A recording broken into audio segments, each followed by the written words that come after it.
الذين آمنوا وما يخدعون إلا أنفسهم وما يشعرون في قلوبهم مرض فزادهم الله مرضا ولهم عذاب أليم بما كانوا يكذبون رب اشرح لي صدري ويسر لي أمري واحلل عقدة من لساني يفقهوا قولي ربي زدني علما. ډیرو زیاتو خوږو عزتمندو د دې نه مخکې تقریبا په 4 آیاتونو کې الله رب العالمین د مؤمنانو تذکره وکړه. د اول سر نه الف لام میم ذالک الکتابونه، او بیا په 2 آیاتونو کې الله رب العالمین د منافقانو صفت بیان کو، د کافرانو صفت بیان کو په 2 آیاتونو کې. او د دې نه اخوا دا کوم چې موږ نن آیاتونه تلاوت کوو په دې آیاتونو نه واخله تر 20 نمبر آیت پورې الله رب العالمین په 14 آیاتونو کې د منافقانو صفات بیانوي. ځکه چې مؤمنان هغه ډېر فضیلت والا خلک دي. الله رب العالمین په صفا الفاظو کې په لنډو الفاظو کې د هغې تذکره وکړه. او کافر صفا کافر دی، پته لګي چې دا کافر د اسلام نه انکار کوي، نو الله رب العالمین لنډ هغې تذکره م وکړه. خو دا منافقان یو دریم طبقه ده چې دا په مابین د کفر او د اسلام کې یو دریمه طبقه ده. دا ډېر خطرناک، د اسلام لپاره دا ډېر زیات خطرناک خلک دي. نو الله رب العالمین د هغې پوره وضاحت وکړو په 14 آیتونو کې. الله رب العالمین د هغې تذکره کوي. منافقت او نفاق دا څه ته ویلی کېږي؟ دا اصل کې د نفقل یربو نه اخیستلی شوی دی. په عربو کې یربو دا مناسب پاتې شوی سعودي کې د سارانۍ مږې ته وایي یربو وایي. دا ډېر زیاته دوکهبازی. نو کله چې دا یو سړی وایي ښکار کوي او دا ورشي دا چې کومه سوړه جوړه کړې کوم سوراخ یې جوړ کړی دلته ودرېږي، نو ته به دلته په انتظار چې دا دلته راوځي هغه په بله سوړه باندې وتي. نو عرب وایي چې نفقل یربو، یعنې مږې په بل سوري باندې ووتله او بل طرف ته ووتله، یعنې 2 مخې 2 لارې. او دا منافق چې کومه یي نو دا مثل کې 2 لارې 2 مخې، ظاهري مخه یو شانی باطنی مخه بل شانی. د دې وجې نه دقې ته هم ویل کېږي منافق. او بیا منافق چې کوم دی دا په خپله په 3 قسمه دی منافق. یو منافق هغه دی چې هغې ته ویل کېږي منافق شکي، چې دا په شک کې. لکه د نبی علیه السلام په دور کې ځینې خلکو د رسول الله صلی الله علیه وسلم خبرې وې چې واورېدلې، هغه دا خبرې خو صحیح کوي، خو ځینې خبرې باندې به یقین نه کاوه، ویل یاره پته نه لګي چې دا به حقیقت یې که دا به دروغ یې. مثلا دا وه چې جنت شته دی جهنم شته چې دا به یې که نه به په شک کې و.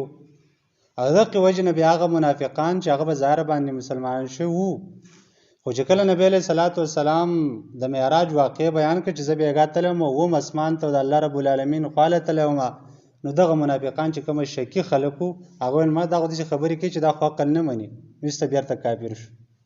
دغه منافق شکی منافقي په شک کې.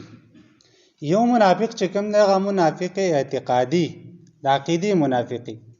د عقیدې منافق دې ته ویل کېږي چې یبطن الکفر ویظهر الایمان، چې دی خپل کفر په زړه کې پټ ساتي او اظهار د ایمان کې چې زه مؤمن یم، او په پټه په زړه کې کفر وي. دغه ته ویل کېږي منافق اعتقادي، او دا ډېر خطرناک منافق دی. دې باره کې الله رب العالمین فرمایي چې ان المنافقین فی الدرک الاسفل من النار، منافقین به د جهنم د ټون نه په لاندې کنده کې پراته، یعنې د کافر نه د عام کافر نه ډېر خطرناک دي. دا ډېر زیات د بدرحه خلک دي، ډېر قبیحه خلک دي، ځکه به د نور کفار نه به لاندې په جهنم کې پراته. او دغه د عقیدې منافقان دي. یو منافق چې کوم دی نو هغې ته ویلی کېږي منافق عملي. منافق عملي دې ته ویلی کېږي چې یکون اعماله اعمال النفاق، چې د اعمال چې کوم دا منافق اعمالي. عقیده د ایمانی، پیغمبر مني خو د زړه نه مني، الله مني بالکل د زړه نه مني، په دې ټول احکام په قرآن او په سنت او په هر څه باندې ښه ایمان دی، خو عمل چې کوم دی نو هغه تېره منافقانو کېږي. څنګه چې د منافقانو اعمال دي چې دنه اعمال کېږي. نو دغه منافق چې کوم دی نو الله به له د هغه سزا د ګناهونو سزا ورکوي کوم چې دا منافق عمل کوي. خو جهنم کې به همیشه لپاره نه دی، جهنم نه به دا راوځي. او دغه منافقانو باره کې رسول الله صلی الله علیه وسلم د هغې نښې بیان کړي دي. احادیثو کې رسول الله په یو حدیث کې فرمایي چې آیت المنافق ثلاث، د منافق درې علامات دي. اذا حدث کذب، کله چې خبرې کوي نو دروغ وایي. اذا وعد اخلف، او کله چې وعده وکړي نو د هغې مخالفت کوي. و اذا اؤتمن خان، او کله چې اوس امانت کېښودی شي نو په هغې کې خیانت کوي. دا مشهور حدیث دی چې یو دروغ وایي منافق، دویم دا د وعدې مخالفت کوي، چا سره وعده وکړي نو د هغې مخالفت کوي، او دریم دا چې کله اوس امانت کېښودی شي نو په هغه امانت کې خیانت کوي، بیرته خپل حقدار ته بیرته نه رسوي. او په یو حدیث کې اوس دام راغلی چې کله د چا سره جګړه نو فجره، بیا کنزل کوي، بدې ردې وایي. دا هم د منافق علامه ده. او نبي علیه صلات وسلام بیا فرمایي چې په چا کې څومره نښې دغه وي نو بس که ټولې پکې وي دا مکمل منافق دی، او که چا کې یو نښه وي بیا پکې یو نښه دوه منافقت دی. په دې وجې نه د دروغو نه ځان ساتل، د وعدې مخالفت نه ځان ساتل، په امانت کې خیانت د دې نه ځان ساتل، دغه شانتي کنزل او بدې ردې دا د منافق علامات دي، د دې نه ځان ساتل پکار دي. الله رب العالمین دې موږ ټولو ساتي. صحابه کرام رضی الله تعالی عنهم د دې آیتونو پرانا کې د ډېر زیات منافقت نه یریدل. ذکر دې منافقانو باره کې الله رب العالمین یو دا فرمایي چې وما یشعرون، دا دې خلک دي چې منافقت او کفر کارونه کوي خو پوهېږي پې نه چې موږ کفر او غلط کارونه کوو. کله کله داسې ځینې ملګری یو غلط کار کوي، ته به ورته وایې لکه دا مه کوه، نه ما ته ولې زه جاهل ښکارم، څه یاره ولې زه څه نه پوهېږم، لکه ته پوهېږې خو خیال به دې ورته نه کېږي چې زه درته ځکه دا توجه راګرځوم. داسې نه یم چې ته نه پوهېږې. نو کله کله یو سړی په خپل یو غلط کار کوي خو په هغې پوهېږي نه چې دا کار زه غلط کوم. نو مؤمن د مؤمن دپاره آینه وي چې کله مؤمن درته ووایي چې هلکه دا کار د پکې غلط دی او دا خلکو ته ډېر بد ښکاري، ګوره دا مه کوه، نو د هغه شکریا ادا کړه. شکر دی زه ستا شکریا ادا کوم، ښه ده چې ما ته دې ووایې، ځکه ما ته خو پته نه لګېده. نو کله کله یو سړی یو عمل کوي په هغه باندې پوهېږي نه چې دا زه غلط کوم. صحابه په دې ډېر زیات یېرېدل، هسې نه چې موږ داسې عمل کوو چې منافقت عملي او موږ ته پته نه وي، ځکه الله خو ویلي چې منافق د عمل کوي د منافقت خو دی و په هغې باندې پوهېږي نه.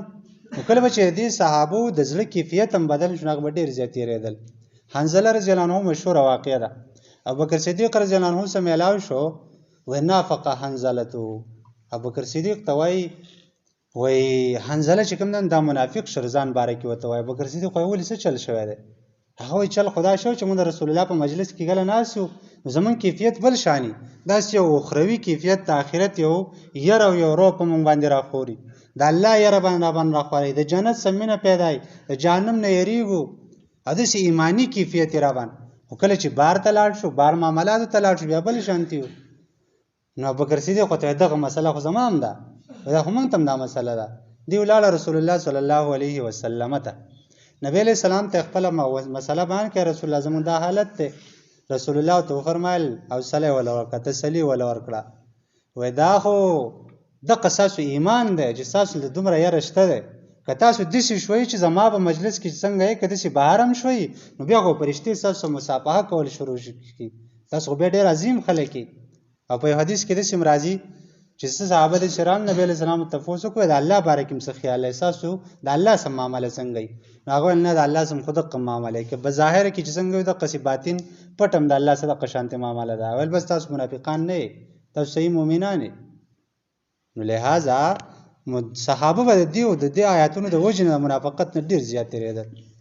عمر رضی الله عنه حذیفه رضی الله عنه نه یو ځل تپوس کړی، حذیفه ابن یمان رضی الله تعالی عنه د نبي علیه السلام رازدار و، نن سبا ته موږ سیکرټري وایو، رازدار و د نبي علیه السلام. رسول الله به ورته پټې پټې خبرې کولې.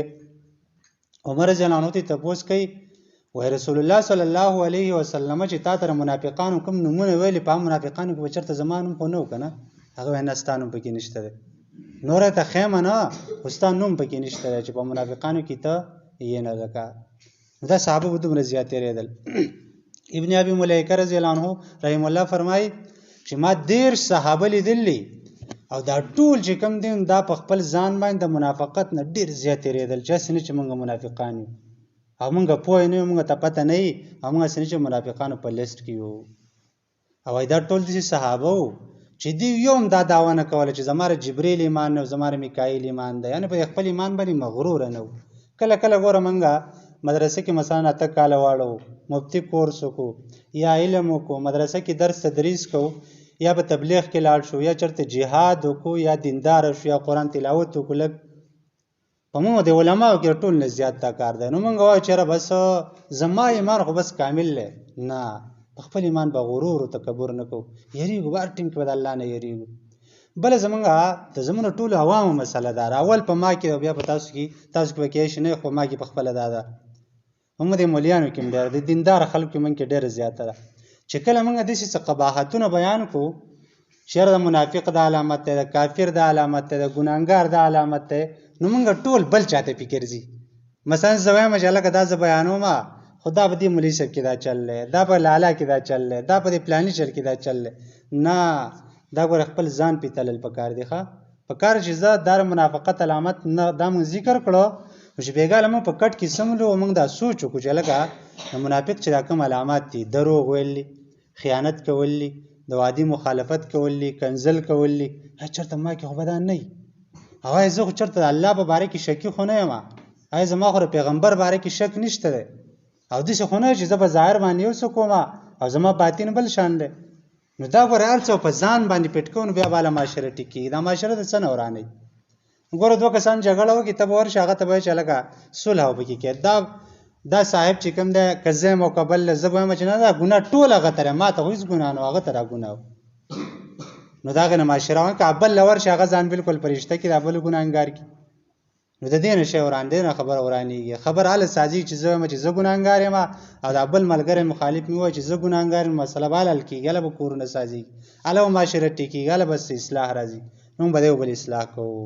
نو دا څه چې موږ وایو نو دا به اول په ځان کې سوچ کوو چې هلکه په ما کې پخپله دې څومره څه دي، په ما کې پخپله هسې نه چې دا نښې خو چېرته په ما کې نه وي. نو دا آیتونه چې کوم دي دا منافقت باره کې دي. بیا یو سوال ذهن ته راځي چې آیا دا منافقان چې کله نبی علیه السلام ته معلوم و نو رسول الله دوی سره جنګ ولې نه کاوه؟ رسول الله خو چېرته داسې نه دي ثابت چې نبی علیه السلام دوی سره چېرته جنګ کړی دی.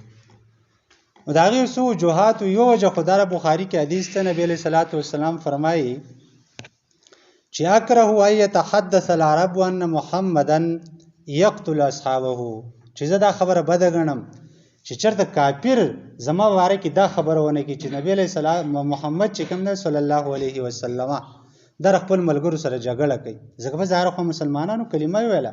د دې منافقانو باره کې راځي عبدالله ابن ابی ابن سلول دا منافقانو مشهور رئیس المنافقین ورته وایي، وایي چې دا به بالکل د محراب ته او منبر ته به نږدې په مانځه باندې ودرېده او نبی علیه السلام به چې کله راووتو نو دی به پاڅېد اعلان به یې وکړو چې ګوره دا پیغمبر دا ډېر په حقه پیغمبر دی، د تابعداري وکړئ او که تاسو په ده پسې ورپسې شئ نو بس تاسو به کامیاب یئ. خو پټ به د نبی علیه صلات وسلام زیرې راودلې، د نبی علیه السلام خپې به یې کټ کولې، د نبی علیه السلام خلاف به خلک راپاڅول او مسلمان به د نبی علیه السلام خلاف بګړه وهل. نو د دې وجې نه نبی علیه السلام د دوی سره جنګ ونه کړو، ځکه چې په ظاهره باندې خو مؤمنانو. او دویمه خبره دا وه چې د الله طرفه د نبی علیه السلام ته دا حکم نه و چې منافقانو سره ته جنګ وکړه.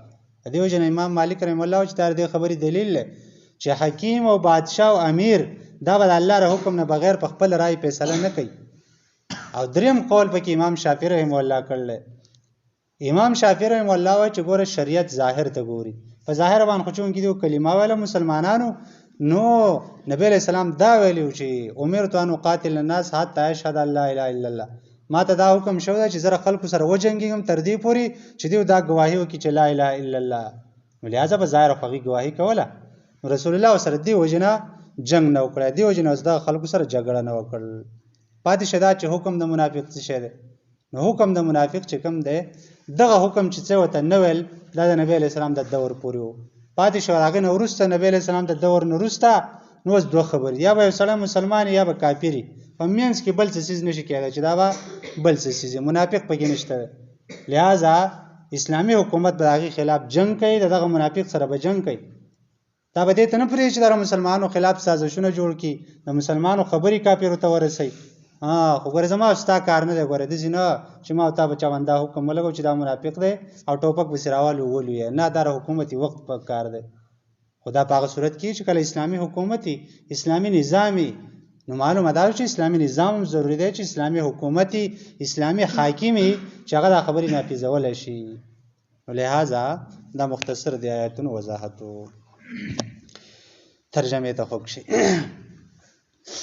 ومن الناس او ځنې د خلقنا من هغه څوک دي یقولو چې هغه وایي آمنا موږ ایمان راوړلی بالله په الله باندې و بالیوم الاخر په ورځ وروستنۍ باندې په خوله باندې اقرار کوي وما هم بمؤمنین او حال دار چې دا مؤمنان نه دي. ځکه چې ایمان څه ته وایي رسول الله صلی الله علیه وسلم فرمایي چې الایمانو معرفة بالقلب وقول باللسان وعمل بالارکان. ایمان چې کوم دی نو دا د زړه معرفت دی چې د زړه نه موږ الله وپېژنو چې الله څوک دی. او دویم دا په دې جواب باندې اقرار کول دي چې زه دا ووایم چې ګوره الله یو دی، رسول محمد صلی الله علیه وسلم دا هغه پیغمبر دی او ورځ د آخرت دا حق ده. او دریم چې کوم دی نو عمل بالارکان دی، په دې الله سبحانه عمل کول، په غوږونو باندې، په سترګو باندې، په دې خپو باندې، په دې بدن باندې عمل کول. نو ایمان څو څیزونه شو؟ یو په زړه باندې الله د زړه نه الله رب العالمین پیژندل، معرفة بالقلب، چې درې خبرې مونږ ته معلومې ګوره ښه دا ایمان دی. الله رب العالمین د زړه نه پیژندل. دویم چې کوم دی نو اقرار باللسان، په دې جو باندې اقرار کول لاغې. او دریم عمل بالارکان، په دې لاس او خپو په بدن باندې عمل کول. اوس دا منافقان چې کوم وو نو دیو خو په جواب باندې اقرار کاوه او عمل هم کاوه، ځکه منځونه هم کول، روجې هم نیوي، جهادونه هم کول، زکاتونه هم ورکول، دا هر څه کول په ظاهر باندې، خو د زړه نه الله رب العالمین منل نه و، پیغمبر د زړه نه مانه. نو په دې وجه باندې الله څه وایي چې وما هم بمؤمنین، حال دار چې دوی په حقیقت کې مؤمنان نه وو، عند الله د الله په نسبت باندې د الله په نسبت دا مؤمنان نه وو. نو لہذا په دې ایمان کې په دې دریو څیزونو کې چې کوم څیز کمی نو هغه به ایمان نه وي. ایمان د دریو وړو څیزونو نوم دی. یخادعون الله، دیو چې دا وایي په خوله باندې چې موږ ایمان راوړلی په زړه کې ایمان نشته، نو یخادعون الله، دیو دوکه ورکوي الله رب العالمین لره، والذین خلق لره دوکه ورکوي آمنو چې هغې ایمان راوړی دی. نو الله له څنګه دوکه ورکوي؟ الله له خو څوک دوکه نشي ورکولی.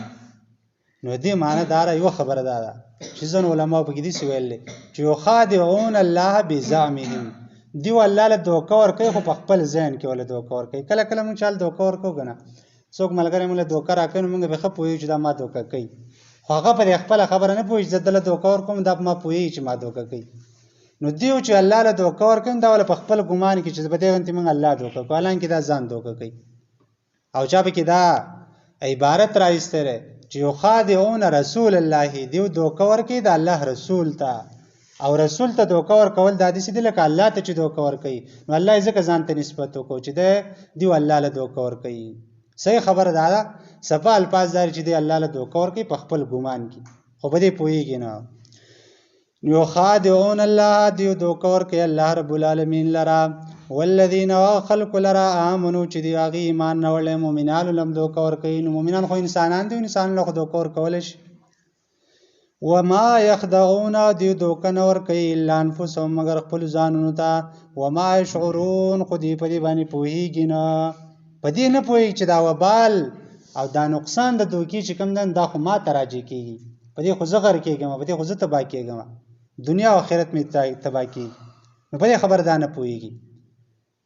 او دیو یشعرون ته الله ویل، ګوره شعور دې ته ویل کېږي چې سړی په دې حواس خمسو باندې یو څیز وپېژني. یو څیز سړی بوی کړي، ویني یې، په دې غوږونو باندې واوري، یا یو څیز ټچ کړي سړی او په هغې باندې، په دې ته شعور وایي. او د شعور نسبت چې کوم دی دا د حیواناتو ته هم کېږي، معنا چې حیوانات شعور لري. مثلا یو غوا د بیزه د دې چت نه ته رادنګوه دا نه رادنګي، زور کړ به دې غوا دا رادنګي نه، یا په اور کې ته ورخېجوه په دې اور کې نه ورخېجه، په دې پوهېږي چې دا ماسېږي. خو دې منافقان ته الله وایي چې دا دومره بېکاره او بېوقوفه مخلوق دی چې دا په دې د هغه ځناور عمره شعور پکې هم نشته، عمره پوهې پکې هم نشته چې دا دوکه موږ الله له نه ورکو بلکې دا موږ ځان له دوکه ورکو. نو الله فرمایي چې وما یشعرون، دیو پوهېږي نه په دې دوکه باندې. فی قلوبهم، په زړونو د دیو کوم مرضون بیماري ده، د منافقت بیماري ده پکې، فزادهم الله، نو پس زیاده کړه الله رب العالمین مرضونه بیماري د منافقت د دی. نو یا دا خیری دی الله ته خیری کوي چې الله دې زیاته کړي دا بیماري د دیو، او یا دا جمله خبریه ده الله وایي چې الله ولا زیاته کړه دا بیماری، دا منافقت بیماری به کې خور زیاته کړه. ولهم او دې لپاره عذاب الیم، عذاب د دردونکې، بما کانوا یکذبون، په سبب دیو چې دیو همیشه دروغ ویل، همیشه دیو عادت دا چې دا دروغ وایي. او مخکې حدیث کې تیر شو چې منافقت یوه علامه دار چې دا دروغ وایي. نو دروغ ویل چې کوم دا ډېر قبیحه ګناه، ډېر فضول او ډېر کمزوري ګناه ده. البته په ځینې صورتونو کې دروغ ویل چې دا کم دي، دروغ چې کم دي نو د جنگ په موقع باندې ته دروغ ویلی شي.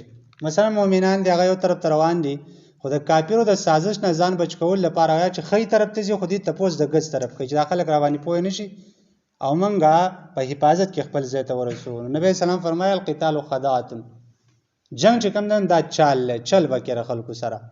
او دویم دروغ چې کوم دن د دوه کسانو په مابین کې د اصلاح لپاره دروغ ویل جایز دي. دوه کسان دي، ته یو لورلې خبرې د هغه سره وکړه او هغه ډېرې بدې ردې هم دی بل کس باره کې خو ویلې، ته بل لاړ شي هغه نه خو ډېرې ښې خبرې کولې، وایي زما ورور دی بس مخالفت راځي. او دروغ وایي چې دی په مابین کې د اختلاف ختم شي، اصلاح پکې راشي. دغه شانتې د ښځې او د خاوند په مابین کې د هغې ته دروغ ویل چې د ښځې او د خاوند په مابین کې محبت پیدا شي. نو دا هم دا خاوند ښځې ته ځینې حالاتو کې دروغ ویلی شي، دا ښځه خاوند ته دروغ ویلی شي چې دوی په مابین کې بغض او حسد پیدا نه شي. دغه دروغ چې کوم دي دا هم جایز دي. بله توریه ورته ویلی کېږي، توریه دې ته وایي چې ته یو خبره چاته په ظاهر کې یو شان وکړي او د هغې پټه معنی چې کوم ده د هغې بل شان، ځان ته بل شان معنی واخلي، خو دروغ نه وي.